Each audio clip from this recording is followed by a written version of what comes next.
दोस्तों आज की इस वीडियो के अंदर मैं आपको बताऊंगा पुलिस रिमांड कब लेती है, क्यों लेती है, किस आधार पर रिमांड दिया जाता है। लेकिन उससे पहले आप इस बात को समझ लीजिए कि अगर पुलिस ने केजरीवाल को गिरफ्तार किया है तो इसका मतलब यह है कि प्राइमा फेसियाई कोई एविडेंस पुलिस को मिली है।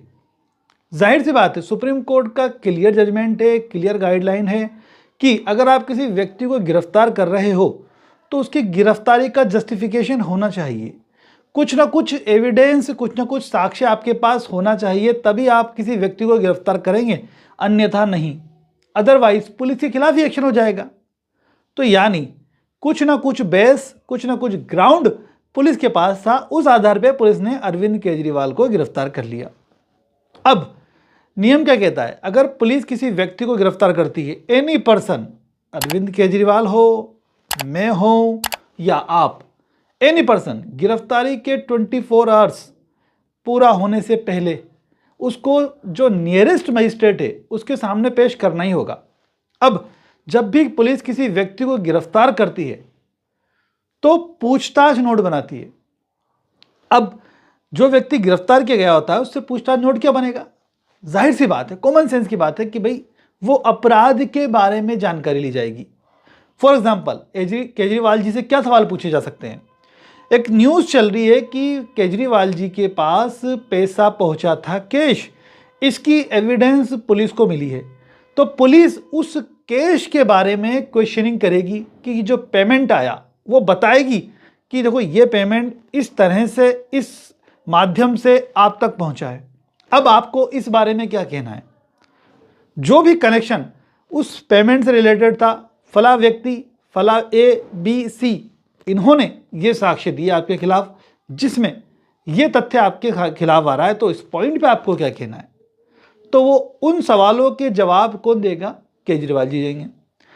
अभी ये मान के चलिए कि अगर कोई भी व्यक्ति, मैं हूं, आप हो या केजरीवाल, जिससे पूछताछ नोट बनाया जा रहा है, वो जो सवाल पूछे गए उसके जवाब देता है और वो ऐसे जवाब है जो उसको निर्दोष साबित करने वाले हैं, तो पुलिस की ड्यूटी हो जाती है कि जो पॉइंट्स वो बता रहा है, जो भी व्यक्ति जिससे पुलिस पूछताछ कर रही है, चाहे अरविंद केजरीवाल हो, कोई भी हो, उस तथ्य के बारे में भी जांच करे।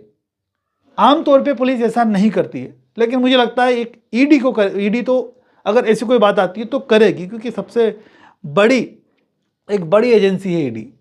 तो कुल मिलाकर के वहाँ ये सवालात होने वाले हैं। ये जो PC रिमांड है, ये क्या किसी का भी लिया जा सकता है?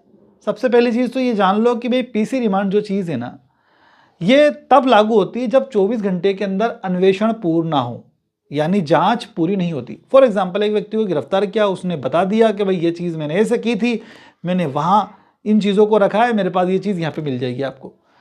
पूछताछ नोट बनाया, मौके पे गए, चीज़ रिकवर की, 24 घंटे के अंदर काम हो गया, तो क्या करेंगे? कोर्ट में पेश कर देंगे, और फिर उसकी आवश्यकता है ही नहीं पुलिस को। तो वो जो कोर्ट है उसके अंदर उसका वकील पैरवी के लिए उपस्थित हो जाएगा, वकालतनामा पेश कर देगा। अगर वो बेल पेश करना चाहे तो कर सकता है, बाकी कोर्ट जो है वो जुडिशियल कस्टडी के लिए भेज देगी 14 डेज की डेट को देते हुए। ये नियम होता है। जैसे कि LV यादव वाले मामले में आपने देखा होगा, 14 दिन का रिमांड जुडिशियल कस्टडी, तो जुडिशियल कस्टडी की डेट ही 14 दिन की जाती है, फिक्स है वो हर केस के अंदर। तो बात ये हुई कि अगर 24 घंटे में पूर्ण हो गया तो फिर वो व्यक्ति कहाँ चला जाता है? जिला कारागृह में, या फिर अगर बेल का ग्राउंड बनता है तो कोर्ट बेल भी एक्सेप्ट कर सकती है उसकी। लेकिन अगर अन्वेषण 24 घंटे में पूर्ण नहीं हो सकता, उस कंडीशन में क्या होगा? केजरीवाल जी वाले मामले के अंदर पुलिस ने कोर्ट के अंदर एप्लीकेशन पेश की। जब पुलिस ने जब पेश किया, जाकर के ईडी ने जब पेश किया, तो मजिस्ट्रेट से रिक्वेस्ट की, जो कि नियम यही कि प्रार्थना करता है वो जो इन्वेस्टिगेशन ऑफिसर होता है कि श्रीमान हमें फर्दर इन्वेस्टिगेशन की आवश्यकता है, हमें पूछताछ करनी है इन तथ्यों के बारे में।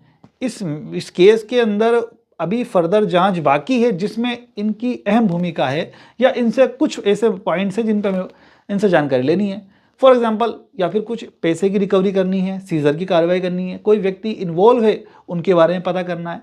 तो वो जो कोर्ट है उसके लिए उनको टाइम देती है। अब टाइम ये मांगते हैं खुद अपनी इच्छा से, जिनको ये कैलकुलेट करके भाई मुझे लगता है कि मुझे 4 दिन का चाहिए PC रिमांड, 4 दिन में ये सारी चीज़ें मैं कर लूँगा।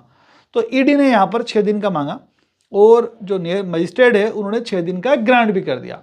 अब इन 6 दिनों के अंदर यही पूछताछ होनी है कि ये जो पैसा था शराब घोटाले का, ये आप तक ऐसे आया, कैसे आया, कौन कौन इन्वॉल्व है। अब उसका जवाब जो है वो देंगे केजरीवाल जी। तो बात समझ में आ गई होगी कि पुलिस कस्टडी कब दी जाती है, जब फर्दर इन्वेस्टिगेशन बाकी हो, जब जांच पूरी नहीं हो सकती हो 24 घंटे के अंदर, तो पुलिस की रिक्वेस्ट पर उसको ग्रांट करता है मजिस्ट्रेट। लेकिन क्या पीसी रिमांड में क्या करती है, मारपीट करती है क्या, मारपीट कर सकती है क्या? बिल्कुल नहीं कर सकती। पुलिस कस्टडी के अंदर पुलिस किसी के थप्पड़ भी नहीं मार सकती। मैं हूं, आप हो या अरविंद केजरीवाल जी, ये एक क्राइम है। आमतौर पे देखा जाता है कि पुलिस कस्टडी में पुलिस मारपीट कर देती है, लेकिन लोगों को अवेयरनेस नहीं है, वो शिकायत नहीं करते। अदरवाइज सिंपल मारपीट में भी धारा 330 आईपीसी में उस पुलिसकर्मी को जिसने आपके साथ मारपीट की है 7 साल तक की सजा हो सकती है विथ फाइन। और अगर आपको ग्रीवियस हर्ट किया है, ग्रीवियस इंजरी पहुंचा दी है पुलिस कस्टडी के अंदर, तो फिर ऐसी स्थिति में उस पुलिस वाले को 10 साल तक की सजा हो सकती है 331 आईपीसी में और विथ फाइन। तो डरने की जरूरत नहीं है। अगर पुलिस ने किसी को गिरफ्तार किया है तो पुलिस कस्टडी रिमांड में मारपीट नहीं की जा सकती। की जाती है तो ये क्राइम है, आपको केस फाइल करना चाहिए। ऐसे ही नॉलेजेबल वीडियोस हमारे चैनल पर आते रहते हैं, इसलिए इस वीडियो को आप चैनल को सब्सक्राइब करें और वीडियो को लाइक शेयर जरूर किया करें, क्योंकि इससे हमारे चैनल की रीच पहुंचती है, यूट्यूब और लोगों तक पहुंचाता है। Thanks for watching guys.